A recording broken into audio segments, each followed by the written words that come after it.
Si mes calculs sont exacts, lorsque ce petit bolide atteindra 88 miles à l'heure, attends-toi à voir quelque chose qui décoiffe. À l'heure du goûter, on écoute le Magal West sur Westrack Radio. Interview, rubrique, micro-trottoir et musique sur Westrack. Nom de Zeus! Bonjour à tous, bonjour à toutes. Bienvenue dans votre Magal West de ce vendredi 11 octobre 2024. Dernière émission quotidienne de notre semaine. Il est donc 17h tout juste passé. C'est Lucie comme tous les jours de la semaine avec vous de 17h à 18h. Au sommaire de cette émission, Golden Bug pour notre dernière découverte musicale en partenariat avec la Ferrarock. On parlera du centre culturel Julio Bona au Havre. Ce sera d'ailleurs notre invité pour un reportage. Puisqu'ils accueillent un nouveau directeur depuis le mois de juillet. Philippe Renaud sera avec nous au micro de Westrack. En deuxième partie d'émission, je vous propose de découvrir le service culturel de l'Université du Havre qui propose régulièrement des ciné-popcorn, des séances de cinéma comme pour de vrai, mais des séances totalement gratuites pour les étudiants, mais pas que. On retrouvera donc ce reportage en deuxième partie d'émission. 3 événements à ne surtout pas rater aujourd'hui vous attendent aussi dans cette émission. Et puis bien sûr, notre météo.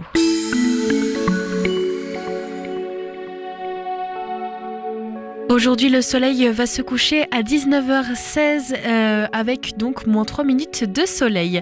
En cette fin d'après-midi au Havre, la pluie est au rendez-vous. Température 13 degrés, ressenti 12. Le vent devrait atteindre en moyenne les 10 km/h direction est-nord-est. En soirée, il y aura de belles éclaircies. Température 14 degrés. Un vent qui devrait atteindre en moyenne les 14 km/h tourné vers l'est. Une belle fin de journée donc qui vous attend avant ce week-end. En parlant du week-end, demain samedi, le soleil se lèvera à 8h16, il se couchera à 19h14. On va donc perdre 4 minutes de soleil. Demain matin au Havre et dans l'agglomération, le ciel sera fortement encombré de nuages. Température 11 degrés, ressenti 9. La force du vent va osciller aux alentours des 17 km/h, direction est-sud-est. L'humidité relative de l'air sera de 83%. Demain après-midi au Havre, le soleil va briller. Température 15 degrés, le vent devrait atteindre en moyenne les 14 km/h direction sud. Et enfin demain en soirée, il faudra vous équiper en conséquence pour affronter la pluie. Température 15 degrés, ressenti 14, le vent devrait atteindre en moyenne les 8 km/h direction ouest-sud-ouest.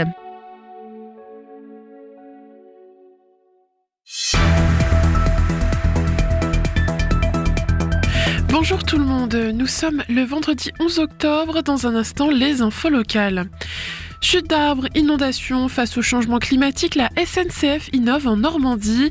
SNCF Réseau, avec la région Normandie et l'État, déploie dans la région un plan d'action unique en France pour s'adapter face au changement climatique qui d'ores et déjà provoque des incidents et des retards. Davantage verts et piétons au Havre, le cœur du quartier Saint-François bientôt en travaux. Le chantier de la place du Père Arson et de la rue de Bretagne va bientôt démarrer. Lors d'une dernière réunion publique en début de semaine à la Halle aux Poissons, le maire du Havre, Édouard Philippe, a présenté le calendrier et les contours du projet. Au Havre, le procès de Renaud Sandouville, poursuivi pour recours abusif d'intérimaire, encore renvoyé. Alors que l'affaire devait être jugée ce mercredi 9 octobre, le procès de Renaud Sandouville est renvoyé une nouvelle fois. L'entreprise automobile est poursuivie pour avoir recouru abusivement au contrat d'intérim entre 2014 et 2018. Le Havre, opération de déminage après la découverte d'une bombe, une partie de la ville bloquée. Tout le secteur de la pointe de Floride au Havre est interdit à la circulation ce vendredi 11 octobre de 7h30 à midi environ. Un périmètre est mis en place afin de laisser les démineurs de camp procéder à la neutralisation d'une bombe de 500 kg sur le chantier du futur terminal croisière. Le Havre Récré Santé, une journée pour s'informer sur les 1000 premiers jours de son enfant. L'association havraise Family Bulle organise une journée dédiée à la santé des enfants et l'accompagnement des parents le samedi 12 octobre 2024. Au Havre, c'est un événement gratuit. Merci à tous de votre écoute. On retrouve désormais les infos nationales et internationales.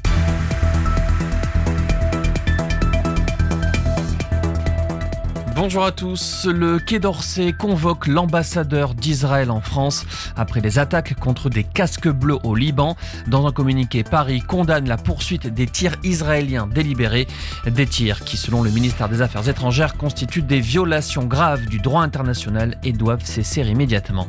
Volodymyr Zelensky veut une fin juste et rapide de la guerre avec la Russie en 2025. Le président ukrainien continue sa tournée en Europe à la recherche de soutien de ses alliés occidentaux. En visite en Allemagne, il demande que l'aide pour son pays ne faiblisse pas. L'inquiétude des producteurs de cognac. À partir d'aujourd'hui, la Chine applique une taxe douanière de 35% sur les brandis européens, dont fait partie le cognac. Riposte de Pékin après la décision de l'UE de relever ses droits de douane sur les voitures électriques chinoises. Le cognac français représente 95% des brandis européens exportés vers la Chine. 5 officiers renvoyés devant le tribunal correctionnel pour homicide involontaire après la mort d'un pompier dans l'incendie de Gabian dans l'Hérault il y a 8 ans. Il s'était retrouvé piégé dans le camion au milieu des flammes. Le véhicule n'était plus aux normes. La radio était également hors service. Pourtant, la hiérarchie avait été plusieurs fois avertie des dysfonctionnements du matériel. Dans ce drame, 3 pompiers avaient également été grièvement brûlés. On ne connaît pas encore la date du procès. Aux États-Unis, au moins 16 morts en Floride après le passage de l'ouragan Milton. Des millions de foyers sont privés d'électricité malgré une catastrophe moins intense que prévu. Le phénomène pourrait coûter aux assureurs jusqu'à 100 milliards de dollars. Et puis la tempête Kirk a fait 12 blessés depuis mercredi, c'est ce que nous apprend le ministère de l'Intérieur. Un blessé grave en Loire-Atlantique, un conducteur sauvé après avoir été emporté avec sa voiture à Pornic. 2 départements restent en vigilance rouge au cru, la Seine-et-Marne et l'Eure-et-Loire. 3 autres départements sont en orange, l'Aisne, la Sarthe et le Loir-et-Cher. Voilà pour l'essentiel de l'actualité, passez une excellente après-midi. L'information locale et nationale sur Westrack Radio. 3 événements tout de suite que j'ai dégotés pour vous afin de préparer avec bonne humeur le week-end. Des idées sorties pour cette semaine ou ce week-end pour te culturer sur Westrack Radio. En ce vendredi 11 octobre, qu'est-ce qu'on peut faire ? Eh bien, tout d'abord, un concert de Nino Godfunk.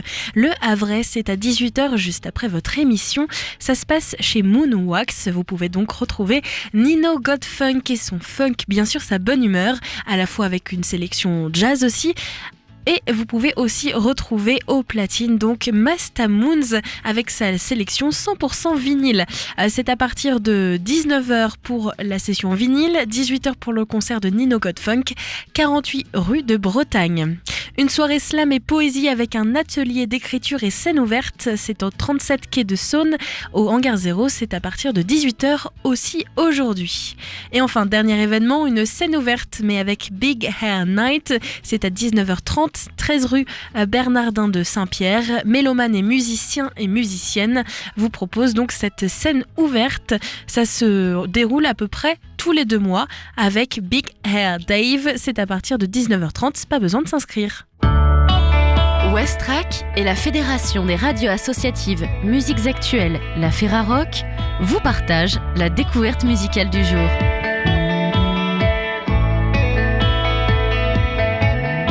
Le nouvel album de Golden Bug, Psycholabis 2, est en partenaire Ferrarock du 7 octobre 2024 au 13 octobre 2024. Ce nouvel album est sorti le 4 octobre. Album électronique signé Label Records. 2 ans après Psycholabis, le producteur français Golden Bug dévoile la suite d'un 5e album en clair, obscur, sensoriel, entêtant et avant-gardiste. Dans ce nouvel éventail de bizarres, on retrouve l'atmosphère organique et robotique de Psycholabis et bien sûr les expérimentations sonores propres à l'artiste. 10 nouveaux titres qui se trouvent être encore plus sauvages et étranges dans le meilleur sens du terme toujours, des rythmes lourds, des guitares et des liminanas tranchantes comme des lames de rasoir et les grooves distordus des boîtes à rythme véhiculent de curieuses impulsions électroniques.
Une introduction féerique et épique incarnée par le titre Paradis où les chœurs et l'accélération vous ensorcellent vers une série de titres lents, bruts et immaculés. À commencer par ce véritable joyau de rock mutant, Red Wolf, habité par la magnétique londonienne Phoebe Coco, qui laisse ensuite place à l'effet domino, western noir, marqué d'un soyeux et puissant spoken word de la brillante Anna Jean de Junior.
Psycholabis 2 construit son propre environnement psychologique. À mesure que l'on s'enfonce dedans, la musique prend des tournures synthétiques, les textures tourbillonnent et enflamment les sens. Asseyez-vous, appuyez sur play et écoutez l'album se déployer. Golden Bug nous dévoile donc Psycholabis 2, un album Ferrarock du 7 octobre 2024 au 11 octobre 2024. Le Mag à l'Ouest, info, divertissement et bonne humeur sur Westrack. Si vous ne connaissiez pas Golden Bug, vous venez de les découvrir. Psycholabis 2, c'est leur nouvel album. Vous avez écouté Poc à Poc et Boomerang comme titre. Je vous invite à vous rendre sur le site de la ferrarock.org pour avoir toutes les informations sur ce partenariat et ce partenariat bien sûr qui arrive la semaine prochaine. Philippe Renaud, c'est le nouveau directeur du centre culturel Julio Bona à Lillebonne. On l'accueille tout de suite sur Westrack dans le cadre d'un reportage avant de retrouver 2 titres inédits et notre reportage de ce vendredi autour du service culturel de l'université et de leur ciné-popcorn. Philippe Renaud a pris ses fonctions à la direction du centre culturel Julio Bona à Lillebonne le 2 juillet 2024 dernier. Un ancien Lillebonnais qui, depuis cet été, a donc posé ses valises à la direction de ce centre culturel. Il est avec nous aujourd'hui. Bonjour Philippe. Bonjour. Une arrivée donc en juillet avant d'attaquer cette rentrée. Comment ça s'est passé cette installation au poste ? Tu as eu le temps de rencontrer l'équipe et de poser tes valises, de prendre part dans le bureau ? Ouais, alors c'était assez marrant parce que en fait je suis arrivé pour être en vacances, donc j'ai fait 8 jours à Avignon, puis ensuite effectivement le centre culturel fermé, donc du coup de facto j'étais en vacances, mais ça m'a permis de réfléchir déjà à ce projet et puis de prendre vraiment la mesure et de son bon fonctionnement dès la fin août. C'était assez confortable comme arrivée du coup, arrivée en douceur. C'est un lieu et surtout un territoire que tu connais bien, puisque tu as vécu à Lillebonne. Je vis toujours à côté, à Notre-Dame de Gravenchon, donc oui, je suis toujours habitant du territoire. Mes enfants sont nés, ont été à l'école à Lillebonne, donc oui, c'est un territoire que je connais bien depuis mon arrivée en 2002. Voilà, pour prendre la direction de l'Arcade, enfin du secteur musique de l'Arcade. Et c'est un lieu que tu fréquentais aussi, Julio Bona, même au niveau oui, perso, alors pas autant que j'aurais souhaité, parce que évidemment, étant pris aussi moi-même sur d'autres lieux précédemment, on a quand même beaucoup de soirées où on est hors de chez nous. Alors on évite trop de ressortir derrière, mais oui, j'y suis allé un certain nombre de fois pour aller voir des spectacles, soit à titre perso, soit à titre professionnel. Ouais. C'est un centre culturel qui a ses petits habitués depuis près de 40 ans d'existence. Comment est-ce qu'on arrive dans une direction comme ça, avec ce type d'établissement, et comment est-ce qu'on peut insuffler des nouveaux projets tout en gardant la ligne que connaissaient déjà les fidèles ? Je pense qu'il faut arriver avec beaucoup d'humilité, c'est-à-dire que, en général, de toute façon, il faut arriver avec beaucoup d'humilité, mais d'autant plus quand il y a un lieu qui fonctionne bien et qui a des habitudes, des habitués, qui a une histoire qui commence à être conséquente maintenant. Il faut prendre en compte tous ces aspects-là, bien respecter le public, et donc pas arriver comme un chien dans un jeu de quilles et prendre le temps d'écouter les gens, d'échanger avec eux, de voir ce qu'ils attendent, et puis non pas pour faire un copier-coller de ce qui se faisait avant, parce que ça n'a pas d'intérêt plus que ça, mais juste pour jauger en gros jusqu'où on peut les amener. C'est-à-dire que quelle est leur faculté de changement et comment on peut les surprendre, et faut à la fois les rassurer en disant vous inquiétez pas, c'est pas la révolution, tout en leur disant il y aura quand même 3 petits trucs qui vont venir vous titiller ou changer vos habitudes, mais c'est le but du jeu. Ouais. Il y a déjà eu ce temps d'échange avec le public ? Oui, j'ai eu une ouverture début septembre, parce que l'ouverture de saison se fait très très tôt à Julio Bona, qui m'a permis de rencontrer le public. Alors ils sont adorables, ils sont venus me voir, ils sont venus se présenter, me féliciter avec beaucoup d'envie, beaucoup d'attente, extrêmement bienveillant, donc c'était hyper agréable. Et puis là, il y avait une soirée encore cette semaine, donc voilà. J'ai hâte d'enchaîner les soirées pour justement voir les différents types de publics, parce qu'effectivement, en fonction aussi des esthétiques, là on était plutôt sur des choses humour, musique qui regroupent les mêmes typologies, mais j'attends de voir le public danse, j'attends de voir le public théâtre, si c'est le même ou s'il y en a d'autres qui viennent enrichir le public, donc pour pouvoir échanger avec eux, justement voir jusqu'où je peux avancer, mettre le curseur, aller les titiller, C'est sûr que ça est une rencontre qui va se faire petit à petit aussi. D'ailleurs, ce début de saison est déjà programmé par le précédent directeur. C'est normal, hein, on programme sur. Oui, puis du coup, c'est d'autant plus confortable que voilà, on n'a pas la programmation à faire en urgence. De toute façon, en arrivant en juillet, c'était juste pas possible. J'ai juste fait l'ouverture, la fermeture et puis une tête d'affiche en programmation, donc c'était assez confort. Tout le reste a été fait par Benoît Genot qui est parti au Rive Gauche aujourd'hui, qui lui n'a pas eu la même chance que moi puisqu'il a dû faire une partie de la programmation du Rive Gauche.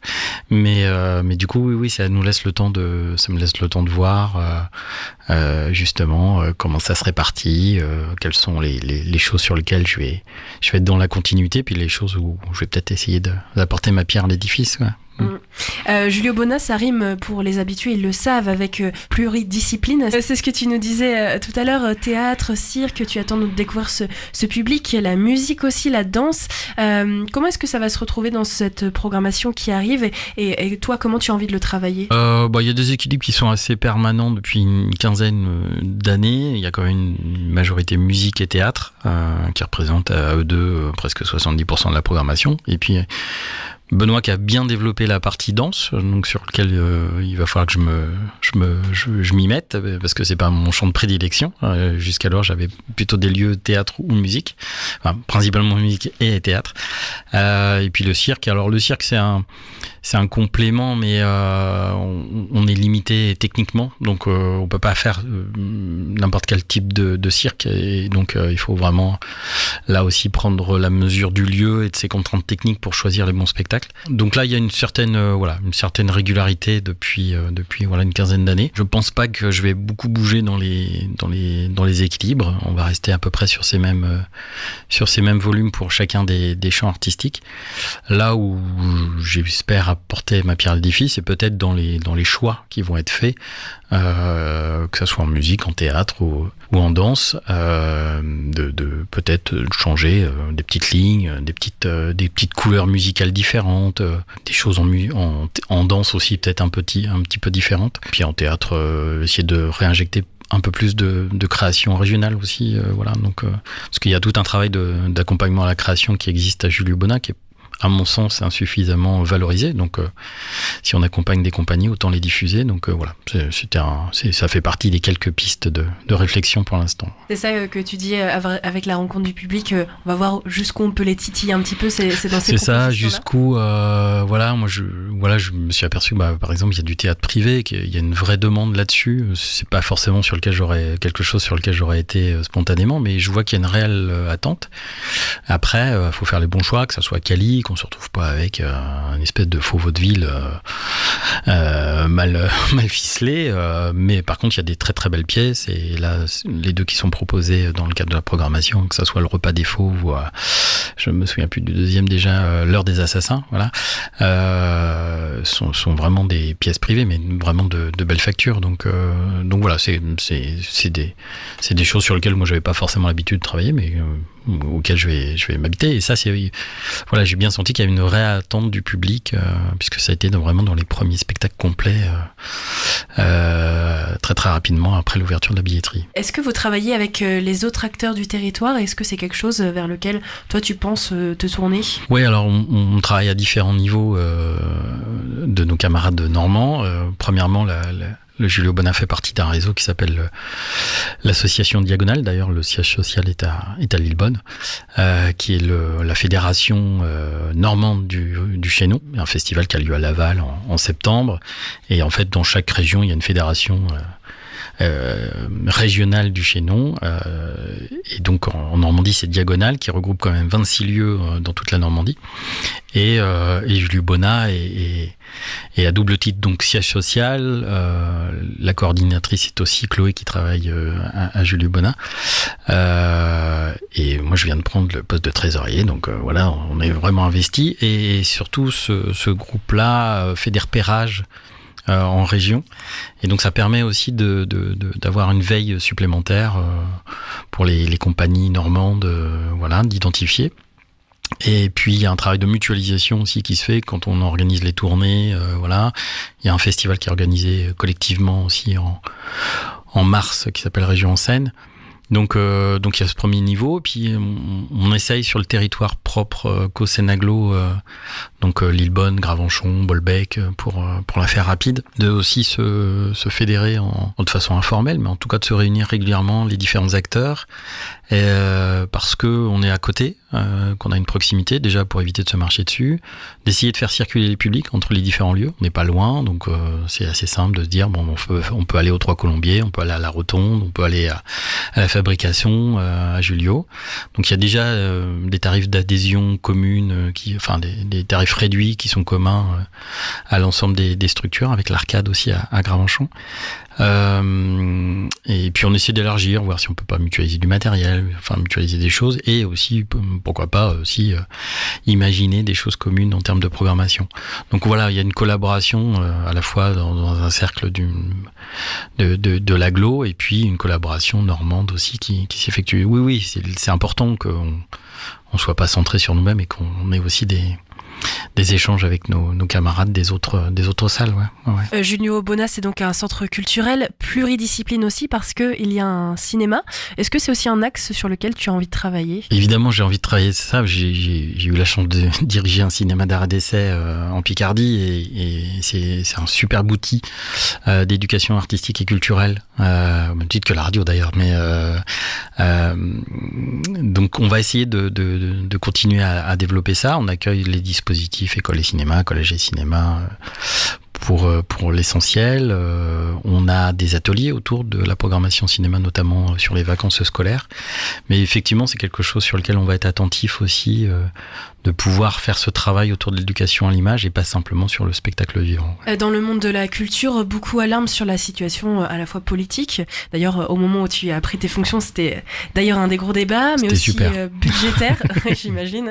Est-ce que toi, c'est un point qui tu penses pourrait fragiliser les lieux de culture comme le Junio Bona sur le territoire ? Alors, je suis mal placé en tout cas pour Junio Bona à le faire, parce qu'on a la chance d'avoir une certaine stabilité à la fois politique. Alors même s'il y a des alternances droite-gauche, mais en tout cas pas de risque de passage à l'extrême, en tout cas pour l'instant, même si le territoire a aussi un vote Front National, Rassemblement National qui est non négligeable. Et puis il y a, en tout cas sur la ville de Lillebonne, un vrai engagement de la ville sur ce lieu, et donc des budgets qui sont assez stables et pas remis en cause, voire même des fois en progression. Donc je m'estime chanceux d'être sur ces territoires. C'est pas pour autant que je m'inquiète pas de façon globale sur la culture et sur l'enjeu que ça fait. On est effectivement là avec ce nouveau gouvernement, avec une volonté de réduire les budgets à tout va, pour réduire un déficit, mais on sait très bien que la culture est une variable d'ajustement assez simple et assez facile, et que évidemment on est toujours inquiet, si ce n'est pour nous, pour nos camarades, parce qu'on fait le même travail sur le territoire, et que de toute façon, si c'est pas nous qui sommes directement touchés, on est quand même de toute façon globalement touchés si un de nos collègues à proximité sont impactés. Donc oui, il y a toujours une vigilance, et même si à Junio Bona on a une situation relativement privilégiée, c'est pas pour autant qu'on n'est pas vigilant, et que c'est important que dans les relations qu'on a avec nos partenaires, on leur fasse entendre que ce lieu-là, il a son utilité sociale. Outre l'aspect de loisirs, divertissement qu'on peut apporter sur une population, il y a aussi un vrai enjeu social. C'est pour ça qu'on renforce aussi notre volet d'action culturelle. Lillebonne a un quartier politique de la ville sur lequel il faut qu'on intervienne, qu'on investisse, faire en sorte que on n'exclut personne. Voilà, c'est toujours l'enjeu. Et que si on nous réduit nos budgets, c'est souvent ces populations-là que l'on oublie dans nos politiques, parce qu'il faut faire des choix budgétaires, malheureusement. Et c'est une vigilance qui doit être de tous les instants, et pour l'avoir vu sur d'autres lieux où a priori il n'y avait pas de danger, voilà. On ne sait jamais qu'une alternance mal contrôlée peut faire que d'une situation confortable, vous arrivez dans une situation inconfortable. Donc faut faut être toujours vigilant, même si ça va bien pour vous, et ne serait-ce que pour vos camarades, quoi.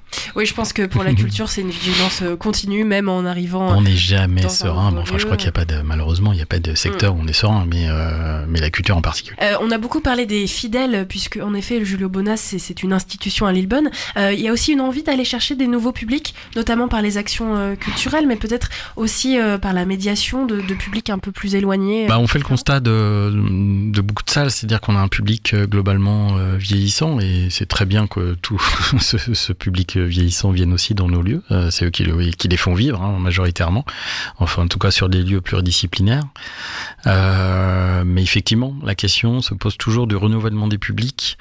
Parce que on voit bien qu'il y a des tranches d'âge qu'on touche pas. Enfin voilà, les moins de 30 ans sont extrêmement compliqués à faire venir.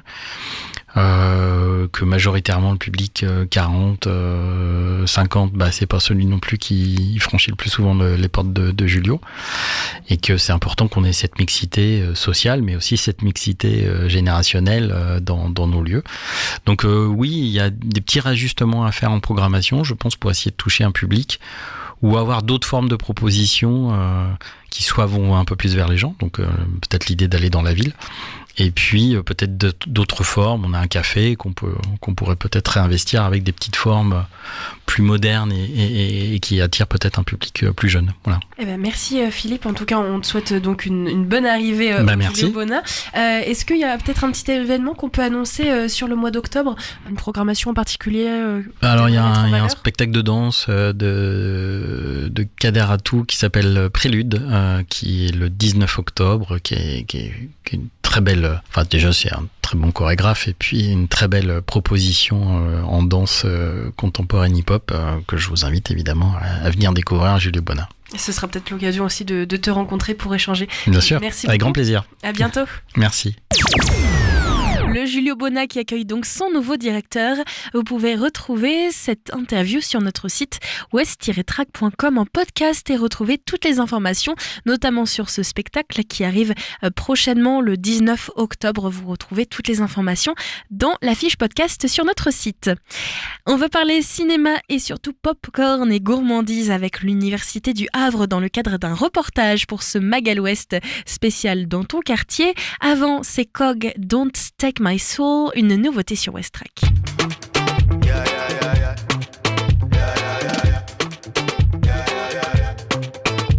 I done, trying to make it on my own. Live my very best and I want my throne, I know. Reaping all the seeds I sow. Counting on my blessing and the Lord control my soul. Even though the lights go low, even though I never been lost, never felt at home. Oh Lord, carry this load. Oh Lord, tell them leave me alone, alone.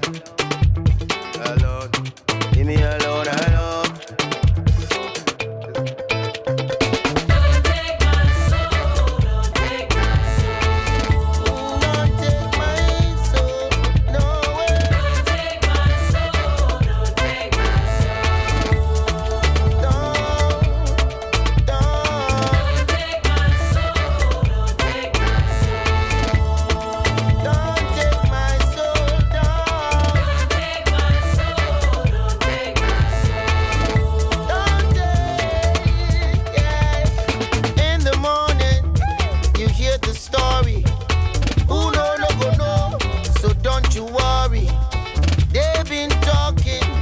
So they want it, they want to take control.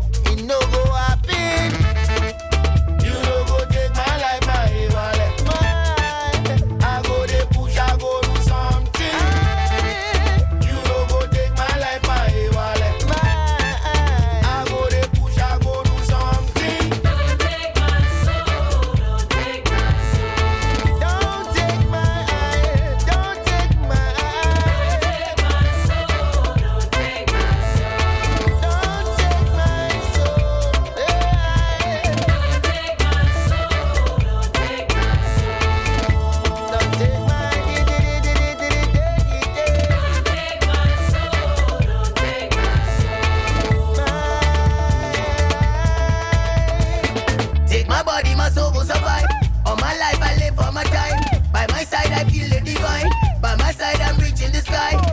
Want them, tell them we right.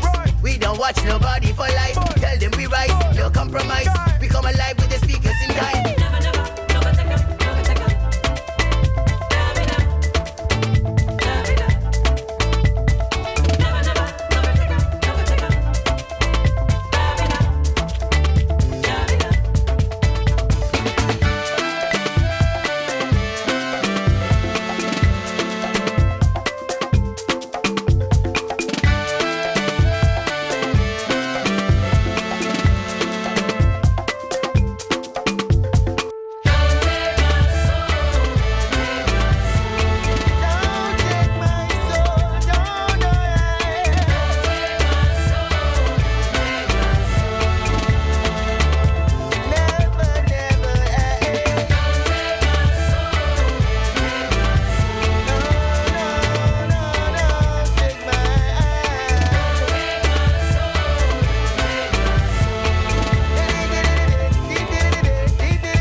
nouveauté pour cette fin de journée qui nous emmène au Ghana, direction cette fois-ci les États-Unis. Dave Guy, Seventh Heaven. Avant de retrouver notre reportage, c'est le service culturel de l'université qui organisait la semaine dernière un ciné popcorn avec quelques gourmandises autour d'un film Nausicaa et la vallée du vent.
C'était Seventh Heaven de Dave Guy, un titre sorti cette année, une nouveauté dans votre playlist Westrack Radio.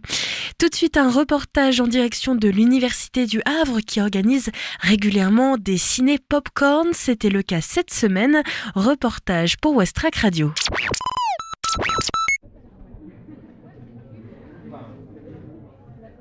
Déjà, bonne rentrée à ceux et celles que je n'ai pas encore vus. Mais bon, je pense que vous connaissez tous les services culturels, vu que vous êtes là. Vous avez sans doute entendu parler un petit peu de notre service qui propose beaucoup de choses. Donc au nom du service culturel et de toute l'équipe, merci beaucoup d'être là ce soir. Aujourd'hui, mercredi 8 octobre, le service culturel de l'université offre aux étudiants une séance de ciné popcorn. Josepha du service culturel de l'université est avec nous. Elle nous répond donc au micro de Westrack. Bonjour Josepha. Bonjour. Effectivement, les ciné popcorn sont nés il y a déjà 1 an et on essaye tous les semestres de proposer au moins 3 projections de films avec ce concept de un film, du popcorn offert et un décryptage à l'issue du film pour un petit peu permettre aux étudiants d'avoir quelques codes et compréhension des sujets ou des grands thèmes du film. Effectivement, ça nous intéressait, nous, de ne pas être dans une proposition simple de projection sans derrière proposer un temps d'échange. Ça nous paraît essentiel d'intéresser les étudiants sur des réflexions qu'ils n'auraient peut-être pas eues s'ils avaient été voir le film de manière plus autonome ou en regardant chez eux en streaming par exemple.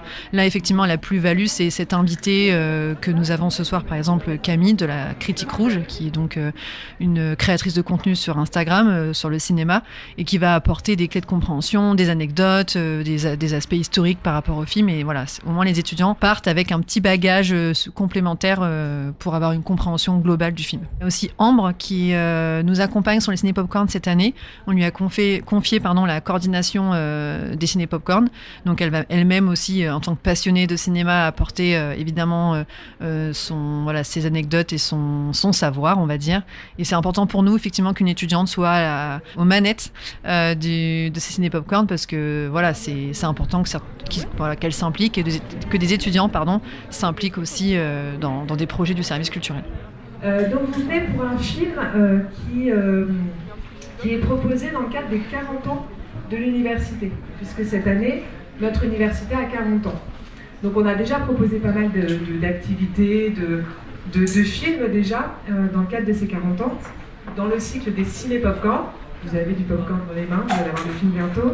Alors ça raconte en fait le parcours d'une jeune fille dans une société qui a connu un bouleversement climatique et qui va du coup devoir endosser ce rôle de sauveuse pour essayer de retrouver un équilibre dans cette société. Plusieurs arguments de choix. C'est d'abord un animé, et donc c'est vrai que nous, par rapport aux étudiants et à la culture étudiante et à leurs appétences culturelles, on s'est quand même rendu compte qu'il y avait un certain intérêt pour la culture japonaise, asiatique en général sur le campus. Donc on avait envie de satisfaire ces goûts-là de nos étudiants. C'est aussi un film qui est sorti en 1984, et en fait en 1984 et créer l'Université du Havre.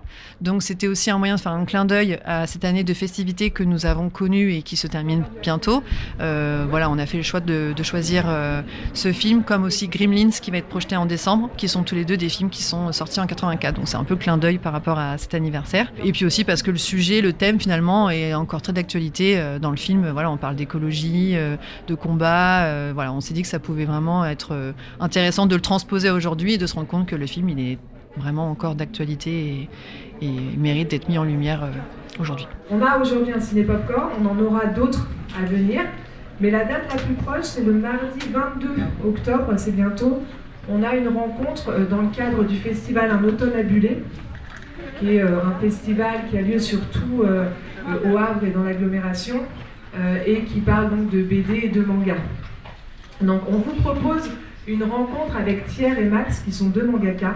On a vraiment la grande chance d'avoir avec nous lors d'une conférence. Donc si vous voulez venir les rencontrer, voir un petit peu comment est-ce qu'on conçoit un manga, d'où vient l'idée, comment on le travaille, comment on l'imagine, comment on le sort aussi, n'hésitez pas à venir nous rejoindre. Donc ce sera le 22 octobre à 19h ici. Dans le cadre de ce festival, on a aussi un atelier, il reste des places. Donc un atelier autour du manga. Donc il reste des places, donc vous n'hésitez pas. Nous, on reste un lieu ouvert à toutes et tous, public non étudiant, principalement réservé aux étudiants, parce que c'est notre public cible, bien sûr. Donc ce soir, il y a quelques personnes, par exemple, qui ne sont pas étudiants, mais qui sont les bienvenus. Et toutes nos manifestations sont dans ce cas, on accueille toutes celles et ceux qui veulent profiter de notre programmation. En entrée libre et sans réservation, effectivement. Une étudiante de l'Université du Havre qui est en master de ingénierie touristique et culturelle, et elle est passionnée de cinéma. Donc on a envie de lui laisser une place et de lui donner en gros un petit peu elle organise un petit peu ce Ciné Popcorn, et notamment aussi elle organise un petit peu les discussions avec les intervenants. Donc je vais lui passer la main tout de suite parce qu'elle s'y connaît beaucoup mieux que moi. Merci. Merci Muriel. Vous pouvez applaudir Muriel, je pense. Alors, on va faire très rapide pour qu'on puisse commencer le visionnage. Donc moi c'est Ambre Lefebvre, étudiante donc en master ITC au Havre. Et dans le cadre du Ciné Popcorn, je fais de la médiation sur les séances et j'ai co-programmé certaines séances. Donc voilà, et aujourd'hui on va vous présenter Nausicaa de la Vallée du Vent. Et ça va être animé après le film. On va prendre un petit court temps d'échange, 15-20 minutes si vous avez encore la force de rester avec nous, avec Camille. Donc Camille, je te laisse te présenter. Donc je m'appelle Camille. Sur les réseaux sociaux, vous pouvez me retrouver sous le nom de La Critique Rouge. Je dispute donc films et séries. Je donne mon avis qui visiblement n'est pas celui de Ambre. Et on va se revoir après pour discuter. Si vous êtes là. Merci beaucoup et bon visionnage.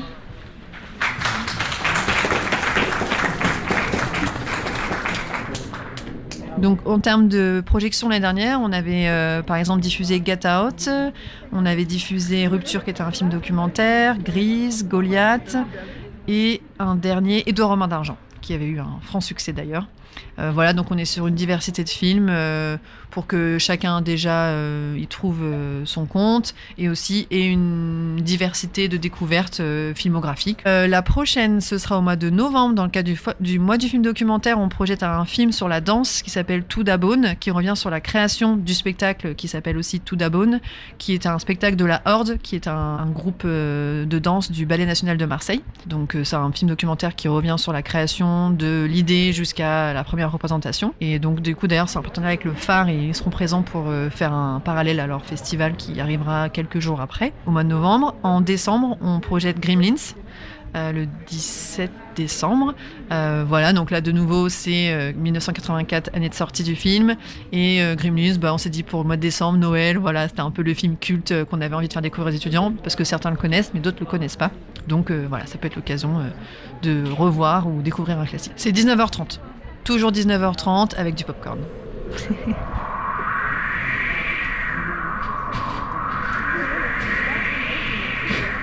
On va avoir le 22 octobre une rencontre avec Thierry et Max, qui sont deux auteurs-illustrateurs du manga Nako. Donc on propose une rencontre pour découvrir ce parcours autour de la création et de la publication de ce manga. Donc c'est dans le cadre d'un automne à Bullet, qui est une manifestation autour de la BD du manga qui se déroule en octobre-novembre sur le territoire après. Alors le plus simple, c'est de se rendre sur notre compte Instagram, qu'on met à jour régulièrement, donc c'est Service Culturel ULH. Et puis éventuellement, après, sur le site de l'université, on peut aussi trouver des informations dans les actualités.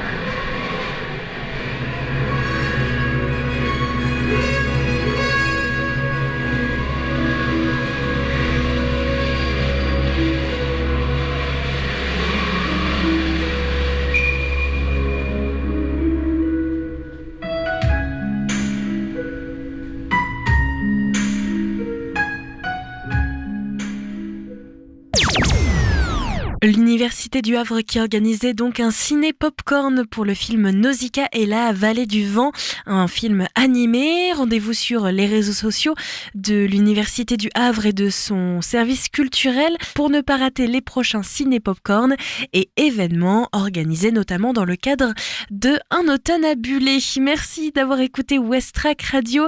On va se quitter avec Moorea. Je vous souhaite un excellent week-end. Ce titre, c'est Un effort, issu de son album Réalité Moorea, un groupe qui nous vient de Dieppe. Bonne soirée.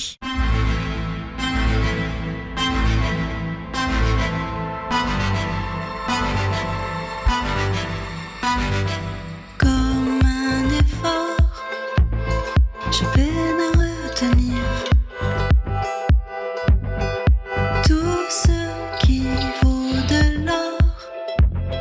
Je le laisse courir. Comme un effort,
When